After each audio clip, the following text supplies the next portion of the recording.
দিতে পারি না, এরকম আছে না নাই? হ্যাঁ, এগুলো পাওয়া যাইব বিধানটা আল্লাহর বিধানটা সতর্ক যাবেন, এটা হলো বিধান আল্লাহ। আর মহিলাদের সতর্ক হলো চুল থেকে লাগাইয়া পাওয়ার একবারে খাতা পর্যন্ত তাদের হলো এটা সতর্ক। তার কি সতর্ক? মহিলাদের দিকে তাকাইলে আপনার জন্য কবিরা গুনাহ আছে।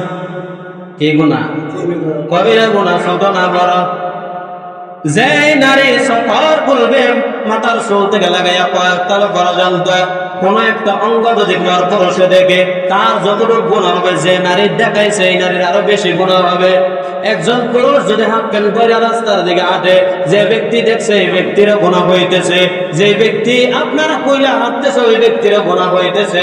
তাহলে বোঝা গেল যে ব্যক্তি সুযোগ দেয় এই ব্যক্তির বেশি গুনাহ হবে। মহিলারা এমন জায়গা যাইতে পারবে না যে জায়গা থেকে যদি আপনি কাজ করেন, যে জায়গা বসে আপনি কাজ করবেন, ওই জায়গা যদি আপনি পর পুরুষ অন্য জায়গা থেকে দেখতে পারে, এমন জায়গা কাজ করা আপনি সুযোগ দিয়েছেন। আপনি কি দিয়েছেন? আরে পুরো 2 মাইল দূর থেকে আপনারা দেখতে পারে, তাকায় রয়েছে, আপনি সুযোগ দেওয়ার কারণে সে তাকায় রয়েছে।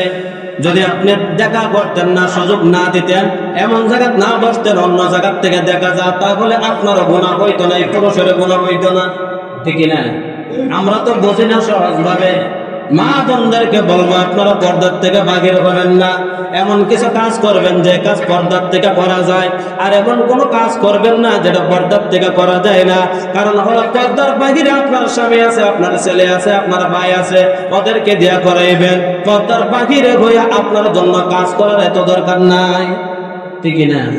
হ্যাঁ, বাহিরেরটা করবো পুরুষে, ভিতরেরটা কে করবে? নারীরা এমন কাজ করবে যেন তাদের সতর তারা ডাইকা রাখতে পারবে, আর অন্য পুরুষদেরকে যেন গুনাহগার না বানাইতে পারে। এই না বানাইতে পারে গুনাহগার। আমরা তো অনেকে আছি, যারাই আছে আমাদের বিবিদেরকে পর্দা করানো ইচ্ছা কি করে, অনেকে রাজি হয় না। হুজুর যদি পর্দা করে তো ছাগল রাখবে কেটা? নাই, এরকম নাই। গরু রাখবে কেটা? গরু ঘাস কাটবে কেটা? হ্যাঁ, তারপরে সন্ধ্যা দিব কেটা? বিভিন্ন ধরনের কাজ করবো কেটা? পর্দার দরকার নাই, আমার এই কাজ করে গেল। এরকম আছে না নাই?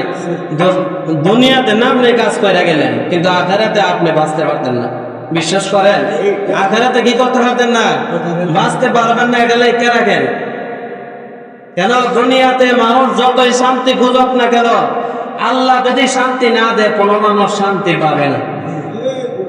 আল্লাহ বলেন যে ঘরের ভিতরে লজ্জাশীল নারী পুরুষ এই ঘরের ফ্যামিলি থাকবে, তত বেশি এই ঘরের ভিতরে রহমত বরকত আল্লাহ নাজিল করবে। কি থাকতে হবে? লজ্জা। লজ্জা কি থাকতে হবে? লজ্জা, লাজকতা থাকতে হবে, লজ্জা থাকতে হবে। আমাদের মধ্যে লজ্জা নাই গতিকে আমাদের বাড়ি ঘরের ভিতরে রহমত নাই, বরকত নাই। ঠিক না? তাহলে আমাদেরকে আল্লাহ যেন লজ্জাশীল হওয়ার তৌফিক দান করেন। সকলে বলে আমিন। ওয়া আখিরু দাওয়ানা আলহামদুলিল্লাহি রাব্বিল আলামিন।